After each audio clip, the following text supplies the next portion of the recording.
favorite characters on the show, and I love what they ended up doing and making Red the werewolf. So at the beginning of the show, you have certain ideas of who your character is and where she's going. How much of that matched up to what actually the actual history is? Well, I think we had a pretty good idea of who Ruby and Red were individually when the season started. Obviously, learning more about the story and her life has informed things as we've gone on, but I think the core of who she is has been consistent. It was more like a Snow White, so maybe you raised with that part? I didn't. That part was Jennifer's from the get-go.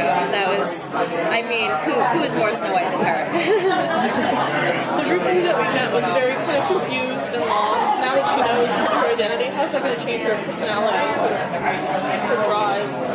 Well, I think Ruby at the end of last season, she was after Red-Handed, she was sort of kind of trying out being comfortable in her skin and what that meant. And I think now that we have magic and we have this duality of characters, everything is going to be different. So I think it's going to be really interesting to see sort of how that affects everything. I don't know, that'll be interesting. So now that magic is back, should Ruby be worried when there's a full moon? That is my biggest question. As I think it should be everybody's in storybooks as well. What's going to happen? Did you have a favorite fairy tales when you were growing up? I did. I was a huge Little Mermaid fan. I was obsessed with Little Mermaid, and I was also a huge Peter Pan fan. But I love all things Disney and fairy tales, so I'm a pretty big fan of most of them. So you're excited to see that Captain Hook is coming onto the show? I just found that out when all of you did, and I was blown away. And I loved how they did it too, that he takes his hook, I thought maybe it was going to just come down and he would have the hook on, but that he actually sticks his hand in and screws it on. How amazing was that? So, did you have, now that, again, the magic is back in the story, are there any characters that you really wish are there that you get to interact with? Characters that we've already met, you mean? Or new ones? New ones? Besides Peter Pan.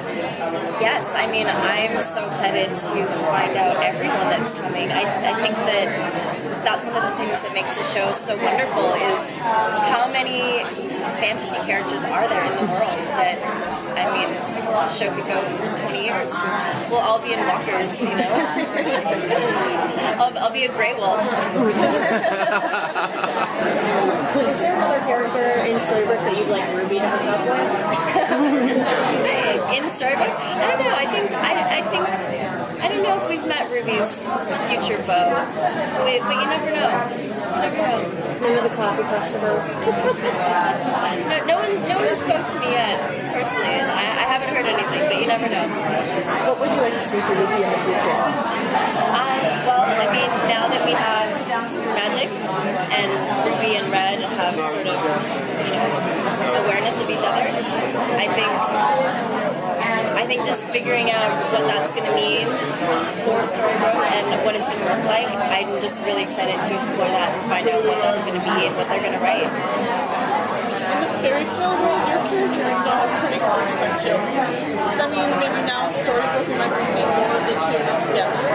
I mean, I would imagine so. I certainly hope so. I love Red and Snow's relationship. It's one of my favorite things. I'm so glad that they wrote it the way that they did because I think it's so lovely and sweet, and I think it's such a nice foundation for them to have, and I would imagine that it would probably carry over if they have memory of each other. Now that Ruby knows what she's capable of and who she's been, will she still be hanging around the diner, and how will her relationship with Granny change? With Granny? Oh, that's a good question. I mean, I think it depends on how everything changes. Do you know what I mean? Everything is so interlinked at this moment, and we don't really know which way it's going to go. And again, with magic around, it's all bets are off. Has the show affected your career? Did the success of the show? Were you able to book another project on her hiatus? Or? I actually went to theater school on my hiatus and studied Shakespeare. So I've been in sweatpants rolling around on the floor for the last month and a half. And I just got back last week and I'm here now and all dressed up. Thank you. And it's very fun and different. So yes. We saw, in terms of Red's backstory, how she found out that she was a wolf. Is there another part of her history, like a specific part that you'd like to see? In what sense do you mean? Just in terms of like what more flashbacks that you'd like to have for your character in the fairy tale world? Well, I mean, that's one of the things that I'm most excited about being a regular now. Beyond, it's going to be really fun to be here all the time. I feel like there's so many questions that were left unanswered after Red Handed, and I really hope that, we get to, I'm curious what happened after the snow takes me and we run off into the wilderness, and then you don't see us together again until much, much later. So what happened in that interim time, from when that happened? I think that would be really interesting to see. Thank you. Oh, thank you. Thanks.